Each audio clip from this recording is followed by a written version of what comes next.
Alerte coronavirus. Attention, attention, le coronavirus se transmet très facilement et fait des ravages. Pour l'éviter, le port du masque de protection est obligatoire en tout lieu.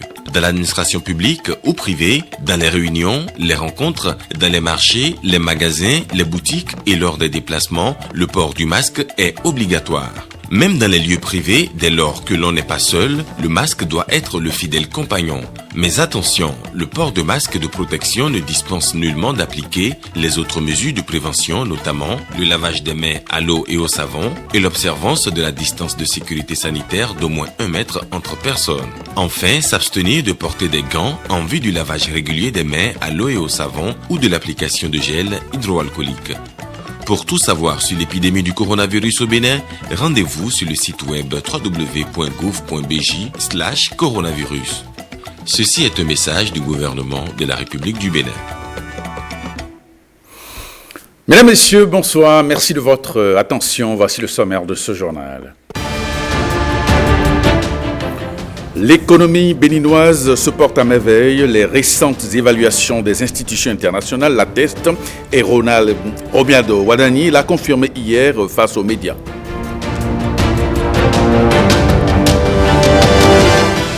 Les États-Unis appuient le Bénin dans la lutte contre la Covid-19. Ils ont offert un lot de matériel aux unités chargées de la protection des espaces frontaliers.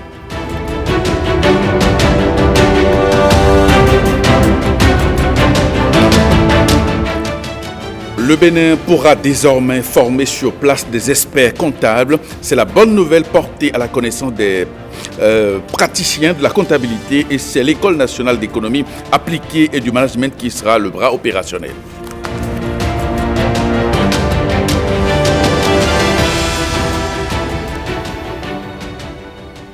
Merci et bienvenue à cette édition. Le Bénin a rejoint la Côte d'Ivoire, le Sénégal et le Maroc dans le cercle restreint des pays à revenus intermédiaires. L'annonce a été faite par la Banque mondiale depuis le 1er juillet. Et que comprendre de cette classification inédite de l'institution financière? Élément de réponse avec le ministre de l'Économie et des Finances. Ce qui vient de se faire et qui est historique ouvre le champ à l'accélération du développement du Bénin. Nous allons non seulement continuer à avoir accès au financement concessionnel, mais nous allons pouvoir augmenter le volume de ces financements déjà disponibles et accélérer donc le travail pour la prospérité de l'ensemble des populations. La Banque mondiale, qui sur la triennale passée avait accordé au Bénin un volant de financement de 480 millions de dollars, nous en accorde cette fois-ci 627 millions de dollars. Beaucoup plus, avec la moitié, plus de 300 millions en dons. Alors, c'est la première manière de répondre pour dire non, concrètement, le fait pour le Bénin de passer de la catégorie de pays à revenus faibles à revenus intermédiaires n'est pas un handicap pour accéder au financement.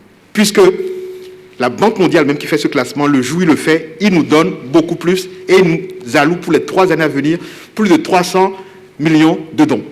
Deuxième manière de répondre à cette question, il y a plusieurs guichets. Quand vous êtes un pays à revenus faibles, vous avez accès à un guichet qu'on appelle au niveau de la BAD, guichet FAD. C'est un guichet qui généralement couvre des projets de taille modeste. Et quand vous êtes un pays à revenus intermédiaires, non seulement vous continuez à bénéficier du guichet FAD, mais vous avez maintenant accès au guichet BAD. Je vous apprends que dans toute la sous-région, le fait de passer de revenus faibles à revenus intermédiaires, nous rejoignons le Sénégal et la Côte d'Ivoire qui, eux, aujourd'hui, au niveau de la BAD, bénéficient à la fois et de guichet FAD, le guichet destiné aux pays faibles, mais également du guichet BAD. Nous gardons intact tout ce que nous avons et nous avons accès à des guichets complémentaires. Restons avec le ministre de l'Économie et des Finances pour explorer les performances économiques qui révèlent le Bénin dans le concert des nations. Romuald Wadani a détaillé lors de son face-à-face avec la presse les récentes évaluations des institutions internationales et qui placent le Bénin au rang de modèle à l'échelle régionale, voire internationale. On l'écoute au micro de Renaud Akapo. Depuis décembre 2016, où le président de la République a présenté son programme d'action de gouvernement, programme qu'il a dénommé Bénin révélé, vous notez tous avec moi que le Bénin n'a de cesse de se révéler à nous-mêmes, se révéler à la sous-région, se révéler à l'Afrique et se révéler au monde entier. Les performances et l'actualité sur le plan économique confirment cet état de choses. D'abord, je voudrais commencer par le Bénin dans l'UEMOA. Vous avez noté, comme moi, que le Programme des Nations Unies pour le Développement, le PNUD, a classé le Bénin en tête de performance s'agissant de l'indice de développement humain. Vous savez, c'est cet indice qui évalue la qualité des soins, l'espérance de vie de la population, mais également la qualité et l'accès à l'éducation des populations. Et donc, au sein de l'UEMOA, le PNUD, dans son rapport, nous a classés en 2018 et en 2019 comme en tête de performance sur l'indice de développement humain. Le dernier rapport de la commission de l'UEMOA également a présenté le Bénin comme le pays ayant fait la plus forte performance en matière de réforme et d'internalisation des directives et normes communautaires. La notation obtenue dans le dernier rapport de la commission de l'UEMOA n'a jamais été obtenue depuis l'existence de cette union, donc depuis plus de 40 ans. De la même manière, le dernier rapport de la commission de la CEDEAO indique que le Bénin est le seul pays à effectivement mettre en œuvre les principes et règles de libre-échange et de circulation des personnes et des biens. Ça ne s'était jamais produit jusque-là. Nous sortons un peu plus loin. Quand on regarde l'ensemble des pays francophones d'Afrique, le Bénin a été noté, encore au titre de 2019, comme étant le numéro 1 en matière de transparence budgétaire. Notation effectuée en partenariat avec des institutions internationales indépendantes, financées notamment par l'Union européenne. Et vous voyez que dans l'ensemble des pays d'Afrique francophone, le Bénin est reconnu pour la qualité de sa gestion des finances publiques et notamment la transparence dans la gestion budgétaire. Encore un peu plus loin, on se met au niveau de l'Afrique. Vous savez que le Bénin a été en Afrique le premier pays à faire une émission obligataire de type eurobond en euros. La plupart des pays d'Afrique et même hors de l'Afrique, quand ils font leur première émission obligataire, quand ils font cette transaction, ils le font généralement en dollars parce que le marché dollar, c'est le marché le plus profond, c'est le marché qui offre beaucoup plus d'argent à lever. Et donc, pour ne pas prendre des risques, généralement, on va sur ce portefeuille-là, on va plutôt vers le marché dollar. Le chef de l'État a souhaité, avec la volonté de contrôler les risques que nous prenons, il a souhaité que nous fassions l'opération en euros. Nous nous sommes organisés pour faire cette opération en euros. Plusieurs des spécialistes ici et là nous disaient que cette opération n'allait pas réussir. Et vous avez bien vu vous-même le grand succès qu'a connu cette opération, qui a obtenu un taux de souscription de plus de 250%, avec les félicitations de plusieurs institutions internationales, y compris le Fonds monétaire international. Donc, pour la première fois, le Bénin fait quelque chose que personne jusque-là n'a réalisé en Afrique. Bien entendu, lors de la dernière Assemblée générale annuelle de la BAD, le Bénin, pour la première fois de son histoire, a obtenu le prix du meilleur ministre des Finances. Quand on quitte l'Afrique, on se positionne au niveau global, on voit que de plus en plus, quand les grandes institutions internationales cherchent à prendre des modèles en Afrique, on pense au Bénin. C'est ainsi que, sous l'impulsion de l'Allemagne, l'Union européenne et le G20 ont lancé l'initiative Compact for Africa, et le Bénin a été l'un des tout premiers pays à être retenu pour participer à cette initiative. Initiative qui vise à accompagner les États à faire des réformes en vue d'élargir le tissu du secteur privé et attirer les investissements étrangers. Par le passé, on n'aurait même pas pensé au Bénin pour lancer de pareilles initiatives. De la même manière, les Nations Unies, en partenariat avec le Fonds monétaire international, quand ils ont décidé de choisir au niveau mondial 5 pays pour l'initiative sur ce qu'on appelle le costing, l'évaluation du coût des ODD, mais le Bénin a été choisi avec le Rwanda comme les 2 seuls pays d'Afrique. Au niveau de l'Amérique latine, le Guatemala a été retenu, et au niveau de l'Asie, l'Indonésie et le Vietnam ont été retenus. Donc vous voyez, quand le Fonds monétaire, les Nations Unies, les grandes institutions s'asseyent, veulent lancer des projets pilotes, et quand ils veulent choisir 5 pays au niveau mondial, le Bénin est choisi parmi les 2 pour représenter l'Afrique.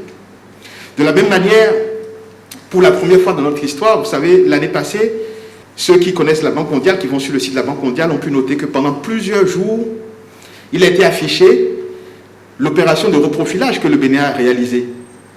Nous avons fait une opération de reprofilage unique en partenariat avec la Banque mondiale, l'agence Atiaka, basée à Nairobi, et un pool d'une vingtaine de compagnies d'assurance de Londres, basées à Londres, qui pour la plupart n'ont jamais entendu parler du Bénin, qui sont mis ensemble pour nous aider à faire cette opération de levée de fonds pour remplacer de la dette chère, pas de la dette beaucoup plus longue et moins chère. Et la Banque mondiale a salué cette opération qui a été présentée sur son site pendant plusieurs jours.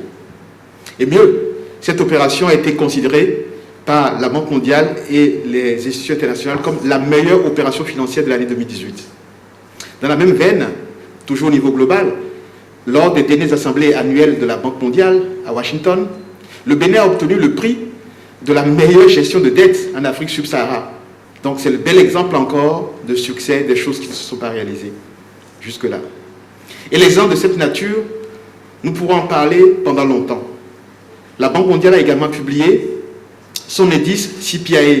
En fait, il s'agit d'un indice qui mesure la qualité de la gouvernance économique. Pour la première fois depuis 2008, nous avons progressé et nous avons eu la deuxième meilleure performance en Afrique en matière de gestion des finances publiques, ce qui est également une excellente nouvelle. Et la troisième dernière nouvelle récente, c'est le fait que les agences de notation, toutes celles qui nous notent, avec en tête S&P, nous ont maintenu notre notation dans un contexte où la plupart des pays sont dégradés. Alors quand, en période de crise, la plupart des pays sont dégradés, mais que vous êtes considéré comme étant une économie suffisamment solide, avoir des fondamentaux capables de tenir pendant la crise, je pense que ça aussi, c'est une très belle nouvelle qu'il faut célébrer. Je voudrais vraiment que chacun retienne deux choses. La première, c'est que toutes ces performances n'auraient pas été possibles sans le travail de chacun de nous tous, parce qu'on ne peut pas avoir de façon aussi durable. Depuis 3 ans, les succès s'enchaînent. On ne peut pas avoir ces résultats si derrière, il ne s'agit pas d'une action synchronisée, d'une action collective qui rentre dans un programme d'action du gouvernement clair. La deuxième chose, c'est que dans l'histoire du Bénin, on peut dire, mais c'est le même Béninois, pourquoi est-ce qu'aujourd'hui nous faisons des choses que personne n'a jamais fait en Afrique?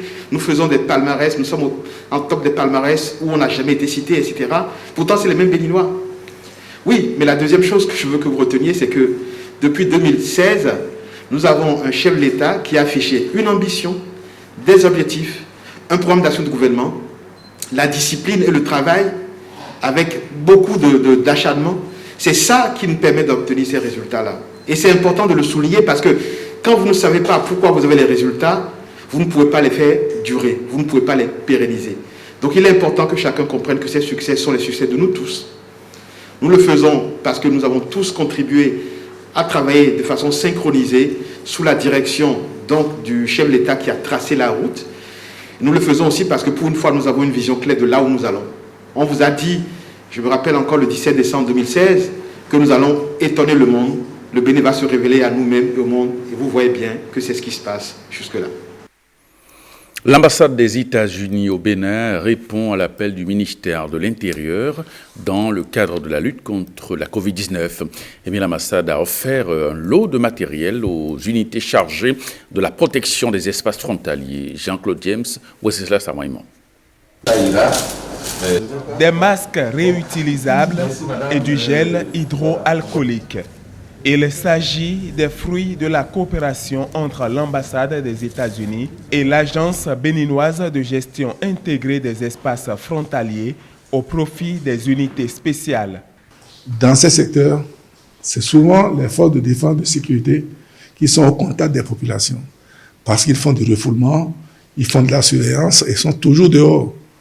Et ne pouvant pas se confiner comme les autres, on s'est dit qu'on va de façon préférentielle les protéger eux. C'est dans ce cadre donc nous orientons une bonne partie de cette offre vers les unités spéciales de surveillance des frontières. On a donné 1158 pièces de masques réutilisables et aussi 386 flacons de gel hydroalcoolique. C'est une coopération qui date pendant des années. Nous faisons des formations pour les USSF dans le cadre de la police communautaire. Et ça fait 5 ans qu'on avait une partenariat pour leur appuyer dans leur mission de sécuriser les frontières. Les bénéficiaires de ce don sont clairement identifiés et le représentant du ministre de l'Intérieur rassure les donateurs à ce propos. Ce geste de la coopération américaine nous va droit au cœur et c'est donc au nom du ministre de l'Intérieur et de la Sécurité publique que je remercie encore une fois l'ambassade des États-Unis, ce dont ira directement aux cibles qui ont été identifiées pour que le travail pour lequel ils sont destinés puisse se faire sans aucun problème. Maladie à coronavirus, la barre des 1000 cas de contamination a été franchie depuis quelques jours au Bénin, mais l'heure n'est pas à la panique, il faut juste respecter les mesures barrières. Et puis les candidats au brevet d'études du premier cycle composent le lundi prochain un examen qui va se dérouler dans des conditions particulières du fait de la crise sanitaire liée au coronavirus. C'est bien la direction départementale a pris les mesures en mettant à la disposition des acteurs tout le matériel pour le respect des mesures barrières. On retrouve Jean-Claude James et Jules Akweko. À chacun son lot de masques, du gel et du dispositif de lavage des mains. Le gouvernement est dans la dynamique d'un bon déroulement du brevet d'études du premier cycle BEPC. Le gouvernement a pris la mesure des choses et a mis à la disposition de chaque apprenant, juste après le confinement, une paire de masques, de même que les enseignants. Pour ce qui concerne les examens, le gouvernement a fait un effort supplémentaire en mettant à la disposition de chaque salle de composition un flacon de gel hydroalcoolique, de chaque centre un stock de masques de secours. Ce que je voudrais dire aux parents d'élèves, c'est que toutes les dispositions sont prises pour que les apprenants, pour que les candidats puissent composer dans de meilleures conditions sanitaires. Comme le gouvernement, la mairie de Cotonou se préoccupe de la santé des candidats. Elle a soutenu l'initiative. Que cette pandémie ne soit pas un stress pour eux. Déjà, quand on parle de coronavirus, les enfants ont tous peur. Donc, en plus de cette peur, il y a la peur de l'examen. Donc, on voudrait les rassurer en même temps que le gouvernement qui n'a ménagé aucun effort pour que tout se passe dans le mieux. Je voudrais ici déjà dire que le maire les rassure vraiment dès que les épreuves leur seront partagées, qu'ils soient sereins pour qu'on puisse avoir plus de résultats, que ce ne soit pas des résultats moindres que l'année passée. Cette remise a été précédée d'une séance d'échange avec les chefs d'établissement et les superviseurs. Visiblement, tout est fin prêt pour les 3 jours de composition du BEPC. Il revient aux parents de sensibiliser les enfants au respect des mesures barrières qui ne sont pas facultatives. Et dans le département de Lomé, le même exercice a été accompli par la direction départementale de l'enseignement secondaire. On va retrouver Guillaume Avienon pour le reportage. On a déjà distribué des centaines de milliers de masques et puis de gel. Et nous avons reçu encore un dernier lot. Et puis c'est dans ce cadre d'ailleurs qu'on s'est retrouvé ici. Et puis j'ai fait des remises au chef centre. Et là par rapport à ça, nous avons eu un complément de 1650 masques et puis de 959 gels hydroalcooliques. Puis je tiens à souligner que c'est par salle, nous avons les gels là par salle. Bon, nous avons les dispositifs de lavage des mains, mais pour éviter que les candidats s'attroupent et que ça retarde le lancement des épreuves, bon, le gouvernement a envoyé des gels. Et chaque salle aura du gel. Et ça permettra la fluidité. Là, le surveillant s'occupe de ça et chaque enfant a ça dans sa main. Tout est fin prêt et nous rassurons que tout se passera bien dans ce contexte-là. Et puis je profite pour lancer un appel aux parents pour qu'ils sensibilisent aussi les apprenants pour qu'ils viennent avec le masque. C'est obligatoire. Donc sans masque, ils ne seront pas admis dans les centres. Donc il faudrait qu'ils y veillent, qu'ils traitent les masques comme leur carte d'identité, pour ne pas oublier ça. Et qu'ils veillent aussi à accompagner les enfants. Parce qu'un temps d'examen, c'est un temps de stress, c'est un temps de peur pour les enfants, qu'ils les mettent en confiance. Et dans le département du Borgo, les centres de composition ont également reçu le lot de matériel de prévention contre la Covid-19 dans le cadre de l'organisation de l'examen. On retrouve Fimin Bassao. Toutes les dispositions sont prises pour que nos candidats composent dans les conditions les meilleures. Et au nom de cette disposition, je ne cesserai de le dire, et le gouvernement continue de jouer sa partition. Et parce qu'aujourd'hui, il est question que les élèves composent dans un environnement sécurisant et qu'on n'expose pas les candidats. Toutes ces dispositions ont été prises, vous devez l'avoir constaté. Tous les centres de composition du département du Borgo seront dotés de dispositifs de lavage de mains. Outre ces dispositifs de lavage de mains, on a prévu dans chaque salle de composition un gel de flacons hydroalcooliques pour que tous les candidats puissent se désinfecter les mains avant d'aller s'asseoir dans les salles. Il y a également que le centre a un flacon de gel hydroalcoolique, un flacon d'1 litre. Vous voyez, c'est autant de dispositions qui sont prises pour que tout se passe très bien. Et ils savent, chacun a eu au moins un masque et ils se doivent de venir au centre munis de leur masque. Les sensibilisations ont été faites dans ce sens-là. Il n'y a pas de raison qu'un candidat vienne au centre sans le masque. Et là encore, le gouvernement a pris les dispositions. Au cas où des candidats arrivaient au centre sans le masque, chaque centre a été doté de 50 masques tampons. Et aussi, il faut vous dire qu'au niveau de la préparation des salles, nous avons veillé à ce que la mesure relative à la distanciation de sécurité sociale soit rigoureusement observée.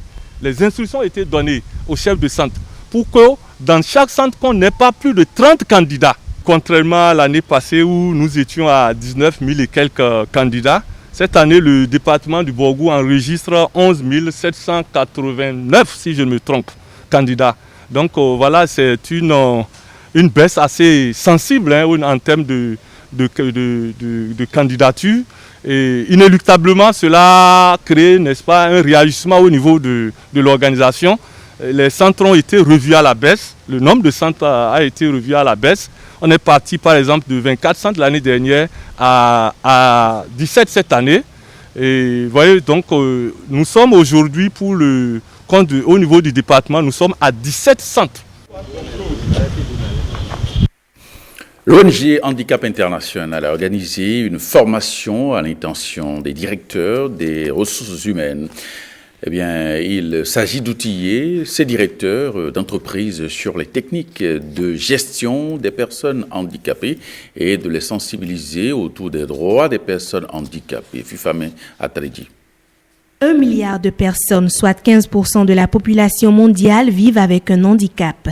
Au nombre de celles-ci, plus de 32 millions d'enfants sont privés d'école et moins de 20% parviennent à obtenir un emploi. Dans nos pays encore, le regard social qu'on jette sur la personne handicapée, c'est le regard d'invalidité, d'incapacité, de personne qui est une charge pour la société. Et du coup, on oublie de faire en sorte que la personne puisse avoir des dispositions inclusives qui puissent lui permettre d'être prise en compte. Une situation qui ne laisse pas indifférente l'ONG Handicap International. Elle a donc initié le projet Emploi et Handicap. Un projet à travers lequel cette organisation entend favoriser l'accès des jeunes handicapés à l'emploi grâce à une formation des gestionnaires d'entreprises. Cet atelier est initié pour les amener à mieux comprendre ce qu'on appelle le handicap. Une personne handicapée employée dans une entreprise, c'est vraiment une richesse pour l'entreprise, en ce sens que cette personne apporte sa plus-value, apporte les particularités liées à sa déficience pour vraiment amener l'entreprise à penser à des solutions pratiques pour tout le monde. La personne handicapée dans l'entreprise va permettre à ce que l'entreprise pense à des mesures pour non seulement les salariés qui sont là, mais des mesures pour également les clients, donc la clientèle. Et les personnes handicapées dans le monde, c'est 15% de la population mondiale. Chaque fois qu'une entreprise occulte les personnes handicapées, elle occulte aussi 15% des parts de marché qu'elle pourrait acquérir. Du processus de recrutement à l'intégration dans l'entreprise, des dispositions devraient être prises afin que tout porteur d'un quelconque handicap se sente à l'aise dans l'exercice de ses fonctions. Mettre en place des dispositions qui lui permettent, par exemple, de composer sur un ordinateur qui a un logiciel qui lui permet de composer directement. Et puis, quand il passe cette phase, également après, au moment des entretiens, donc pouvoir faire en sorte que son handicap, en dehors de la technicité qu'on lui demande, son handicap ne le pénalise pas. Et une fois qu'il est retenu et qu'on puisse voir des aménagements raisonnables qu'on puisse faire à son poste, supposons par exemple que il a besoin d'un bureau un peu plus rabaissé pour pouvoir mieux s'installer et mieux s'acquitter de sa fonction. Donc c'est tant de petites choses qui n'ont l'air de rien mais qui sont très importantes. Le Bénin a adopté en 2017 la loi portant protection et promotion des droits des personnes handicapées. Mais celle-ci tarde encore à être mise en œuvre dans les faits. L'École nationale d'économie appliquée et de management ENEAM peut désormais former des experts comptables pour compter de la rentrée académique 2020-2021. Eh bien, le diplôme d'études supérieures de comptabilité et gestion financière DESCOPGEP intègre les curriculars de formation de cette école. L'information est portée à la connaissance des praticiens de la comptabilité au cours d'une séance d'échange à Cotonou. Herman Rodrigue Amégan, François Zilso.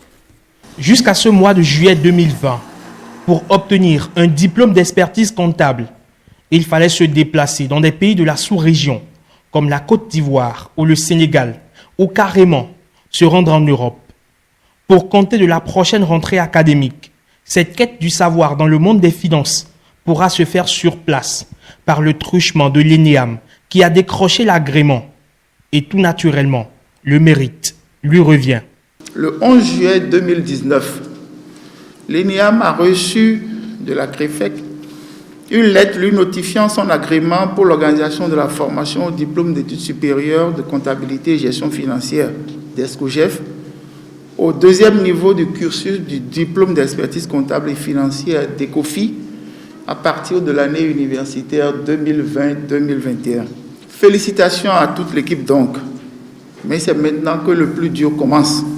Intitulé de la formation, diplôme d'études supérieures de comptabilité et gestion financière DESCOGEF. 3 étapes conduisent vers le Graal. La formation théorique et technique approfondie d'1 an. Le stage professionnel de 3 ans pour une masse horaire de 450 heures. Et les examens de fin de formation. Un processus qui va conduire à coup sûr à sortir des professionnels de haut niveau. Cette formation permettra de mettre à la disposition de nos entreprises, de nos institutions, des cadres compétents en vue du renforcement de la gestion comptable et financière dont nous avons besoin pour la transformation structurelle de nos économies. Le DESCOGEF vient ainsi sanctuariser l'ENEAM quadragénaire dans l'univers de l'enseignement supérieur et surtout l'étude des finances au Bénin. L'ordre des experts comptables et comptables agréés s'en réjouit et ça se bouscule déjà pour faire partie de la première promotion.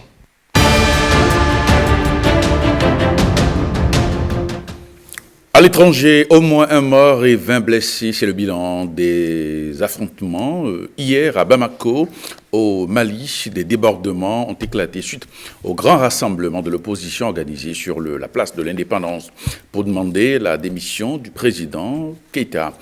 Mais à Accra, une anglo-ghanéenne partage sa passion pour la littérature africaine à travers l'ouverture d'une bibliothèque. Les détails avec Jérôme Pumbo. Au moins 1 mort et 20 blessés, c'est le bilan des insurrections à Bamako au Mali ce vendredi. Des débordements ont éclaté suite au grand rassemblement de l'opposition organisé sur la place de l'Indépendance pour demander la démission du président Keïta. Les manifestants ont bloqué des ponts, envahi le siège de la télévision nationale ORTM et saccagé l'Assemblée nationale. Il s'agissait de la 3e grande manifestation organisée en moins de 2 mois par la collection du mouvement du 5 juin, formé de chefs religieux, d'hommes politiques et de la société civile qui contestent le président Keïta au pouvoir depuis 2013. Il a vainement tenté dans son discours mercredi soir un apaisement en ouvrant la voie à un réexamen de l'inversion par la Cour constitutionnelle des résultats des législatives de mars-avril, considérés comme déclencheurs de l'actuelle crise politique. Le mouvement du 5 juin réclame la dissolution du Parlement, la formation d'un gouvernement de transition dont il désignerait le Premier ministre ainsi que le remplacement des 9 membres de la Cour constitutionnelle accusés de collusion avec le pouvoir. Nous avons beaucoup souffert. Nous sommes là aujourd'hui parce que nous ne vivons que de la malgouvernance. Nous sommes là aujourd'hui parce que notre pays est dirigé par une famille. Nous sommes là aujourd'hui parce que notre économie est mise en chaos.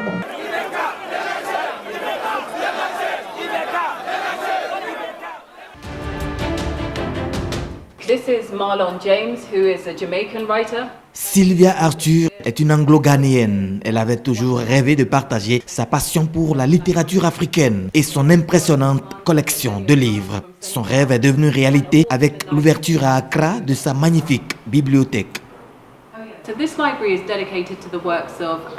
Cette bibliothèque est dédiée aux écrivains africains et de la diaspora. Et nous parlons des Africains, des Afro-Américains, des Caribéens, des Britanniques, des Européens. Je pense que notre travail a été négligé, qu'il n'a pas été mis en valeur, peu respecté et non concrétisé. Et c'est le but de cette bibliothèque.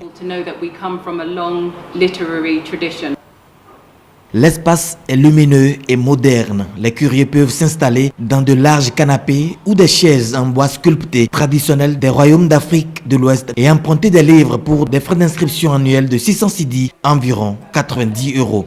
Sur les rayons, on retrouve des auteurs originaires de quasiment tous les pays du continent, du nord au sud, et des livres de presque tous les écrivains noirs d'Europe, des États-Unis ou des Caraïbes. La littérature africaine est plus ou moins morte. On est les seuls à écrire pour les nôtres. On écrit pour la gloire, pour l'argent, pour tant de choses. Mais on n'écrit pas pour notre identité, pour faire revivre l'esprit de l'Afrique. La collection comprend également des publications rares qui ne sont parfois plus éditées. Le mouvement Black Lives Matter, qui a eu un retentissement mondial, a donné encore plus de sens à ce projet et Sylvia veut désormais organiser des discussions, des débats, mais aussi des résidences d'écrivains pour échanger des idées autour de l'histoire et de la diaspora africaine et du racisme. Eh bien, ce journal se refait. Merci de votre attention. Prochain rendez-vous avec l'actualité, c'est à 23h30. Merci et à demain.